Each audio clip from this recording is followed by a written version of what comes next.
de la electrofisiología cardíaca en esta parte 1. Es importante entender que el corazón es básicamente dos cosas, una parte eléctrica y una parte hemodinámica. Si se altera una u otra, va a importar mucho a la hora de estudiar las patologías cardíacas. Es importante entender que el enfoque eléctrico, que es lo que básicamente estudia el EKG, saber las partes primero de este cableado interno del corazón. El corazón tiene un cableado interno que comienza con un nódulo sinusal, baja a los haces internodales, que son 3, llega al nodo auriculoventricular y luego termina en un tronco de salida del haz de His que termina bifurcándose en dos grandes troncos, un tronco derecho y un tronco izquierdo. El tronco izquierdo tiene una parte anterior y una parte posterior.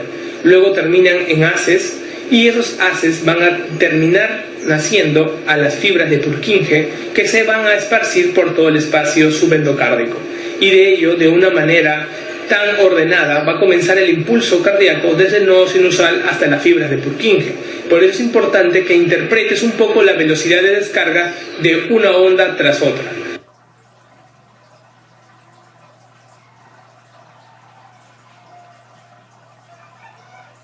Que se va a poder estudiar.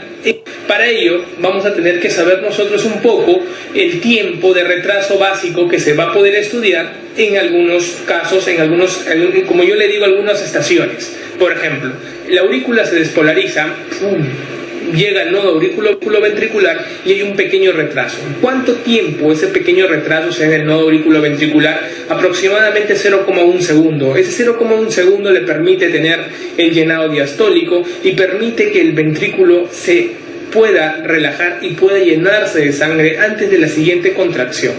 Despolarización es igual a contracción. Por lo tanto, es importante que puedas identificar un poco los tiempos. Luego de la despolarización, a nivel del nodo auriculoventricular, ya estamos pasando el haz de His. Por lo tanto, solamente te pediría que un poco diferencies lo que es supragisiano e infragisiano. Todo lo que está arriba del haz de His será supragisiano y todo lo debajo infragisiano. Vas a ver que las arritmias posteriormente van a ser muy importante que interpretes lo que es el nodo y lo que es el haz de His. Por ello, acuérdate de estos nombres de supra e infragisiano. ¿Okay? Eso es importante, porque lo supragisiano generalmente responde a la atropina, en cambio lo infragisiano no responde a la atropina. Esto va a ser muy importante en tu algoritmo de diagnóstico diferencial de las taquiarritmias supraventriculares. Vemos una célula en reposo, está polarizada. Polarizada significa la célula negativa por dentro. Cuando la célula se va haciendo positiva por dentro, se habla de despolarización. Y despolarización te va a llevar indefectiblemente a la contracción de la fibra muscular. La diferencia de los potenciales. Acá te dibujo un poco lo que es un potencial de acción de lo que vendría a ser un nodo, una célula del nodo, en este caso del nodo sinusal, y lo que es una fibra miocárdica. Vas a observar que hay fases de la despolarización. Por ejemplo, te voy a hablar primero de la fibra miocárdica. La fibra miocárdica tiene 4 fases grandes que van desde la 0 hasta la 4, ¿no? 0, fase 0, fase 1, fase 2, fase 3, fase 4. La del nodo sinusal le faltan 2 fases. Le falta la fase 1 y la fase 2. O sea, tendría la fase 0, la fase 3 y la fase 4. Pregunta de examen. Cuando hablamos de la fibra miocárdica, entonces, en la fase 0 ocurre algo. Ocurre que hay un ingreso de sodio. Ese ingreso de sodio se dan por canales rápidos.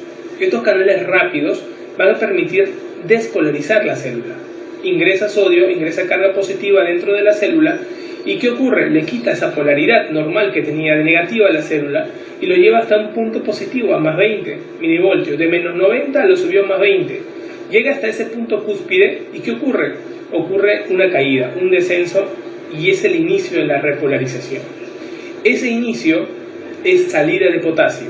Al botar cationes, lógicamente va a tender a ser negativa la célula nuevamente y llega a la fase 2, una fase de meseta intermedia donde hay entrada de calcio y salida de potasio. Acá se ve la entrada de calcio. En la fase 3 vamos a ver que hay salida del ion de potasio. Sigue la repolarización. Potasio sale todo el tiempo en la fase de repolarización. Tiene caída, abierto todos los canales y sale el potasio. Vamos a ver que en la fase 4 ocurre el trabajo de bombas energéticas, o sea, necesitan ATP. Estas bombas lo que van a hacer es, van a volver a la neutralidad todo el sistema desequilibrado que había en la célula. Quiere decir que van a volver a meter potasio a la célula, todo ese potasio perdido, y van a sacar sodio al extracelular.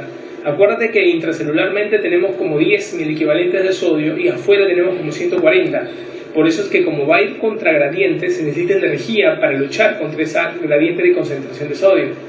De esta manera trabaja normalmente una célula, el potencial de acción de una célula miocárdica.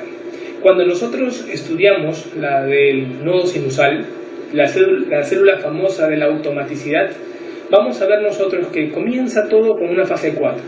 Así es, la célula del nodo sinusal comienza con la fase 4, pero en vez de estar echadita, está con una pendiente. Quiere decir que estando en fase 4, acá ya hay trabajo, y hay ¿qué cosa? Ingreso de sodio. Mientras que en la fase 4 de la célula muscular, lo que hacíamos era sacar sodio, acá hay ingreso de sodio. Ingreso por unos canales lentos de sodio. Luego lo siguen otros canales lentos de calcio. Y eso va a ocurrir en la fase 0, ingreso de calcio. O sea, la despolarización del nodo sinusal se debe gracias al calcio. Por lo tanto, no podemos tener a un paciente con hipocalcemia porque influye en la despolarización del marcapaso normal, que es el nodo sinusal. Luego vamos a ver salida de potasio. Quiero que un poco reflexiones acerca de esta fase 4, que nosotros le llamamos el prepotencial de acción. Prepotencial porque básicamente, mientras que otras células están descansando en la fase 4, las células de automaticidad normal ya tienen una pendiente de despolarización. Esto quiere decir de que esta pendiente es muy susceptible a cambios autonómicos. Por ejemplo, si tiene un impulso de la parte simpática, vamos a observar de que la pendiente se va a elevar, o sea, se hace más excitatoria. En cambio, si vemos que hay una estimulación parasimpática, la pendiente se va a inhibir, o sea, se hace más inhibitoria. Por lo tanto, la parte simpática de lo que es el sistema nervioso autonómico en general en la estimulación cardíaca influye sobre esta pendiente del prepotencial de acción. Por ello, vamos a saber cómo se estimula las taquicardias o cómo se dan las bradicardias trabajando sobre este pendiente de potencial de acción. Entonces acá no te olvides que los canales rápidos de sodio trabajan en estas células, fibras musculares, y los canales lentos de sodio y calcio en lo que vendrían a ser las células fibras del tejido especializado en nodo sinusal. La palabra repolarización tiene que hacerte entender que es la recuperación del corazón, y la despolarización tiene que hacerte entender que es la activación del corazón.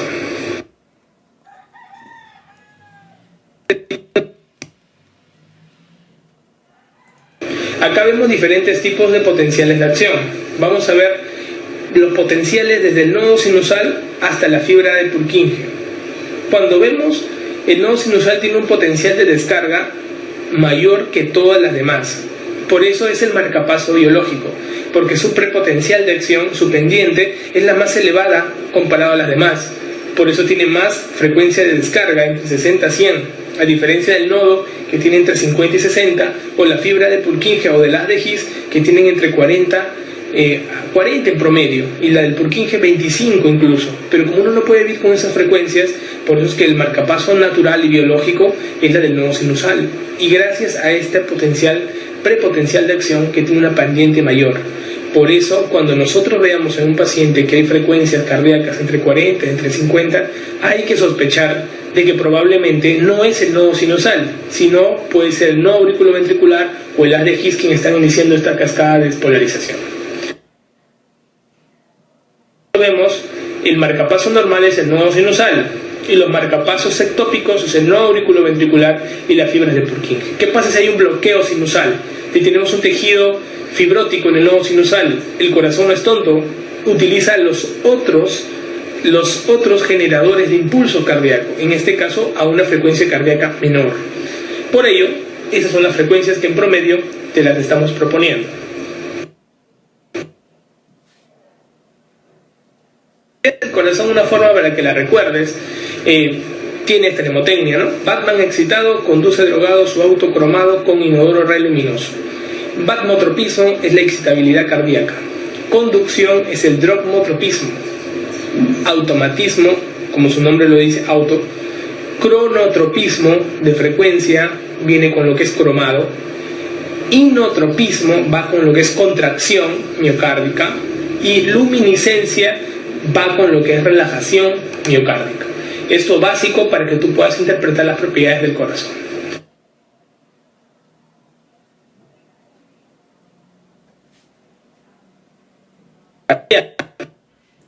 La inervación cardíaca tiene mucho que ver con lo que vendrían a ser la contracción y la descarga de frecuencia. Las fibras simpáticas están en todo el corazón, pero las fibras parasimpáticas están ausentes en el músculo ventricular. Por eso, el parasimpático sobre todo ejerce su bloqueo a nivel del nodo auriculoventricular. Bloquea impulso auricular para que llegue al ventrículo, lo bloquea a nivel del nodo auriculoventricular, el parasimpático. En cambio, el simpático tiene un ejercicio tanto en todas las fibras que están de conducción en todo el corazón y en todas las fibras cardíacas, sea auriculares o ventriculares. Por eso los beta-adrenérgicos, los beta-bloqueadores, trabajan y mejoran la sobrevida porque relajan tanto lo que vendría a ser el impulso por la célula especializada y también el impulso por la célula muscular en general. En cambio, los bloqueantes de nodo auriculoventricular son los que van a trabajar sobre las fibras parasimpáticas, llámese la digoxina, van a estimular a ese nivel.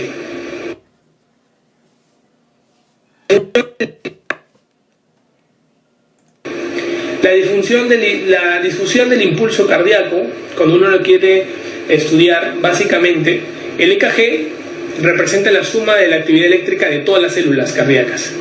En cambio, el potencial de acción estudia y registra solo lo de una célula. Quiere decir que cuando yo estudié potencial de acción, el que hemos acabado de hablar, estamos estudiando lo de una sola célula. En cambio, el EKG es la suma de todos esos potenciales de acción. Por ello, los tiempos son importantes en registrarlos. Cuando veamos el electrocardiograma vamos a ver que hay dos cosas. La parte horizontal, que mide lo que es el tiempo de descarga, y la parte vertical, que vendrían a ser los milivoltios de trabajo.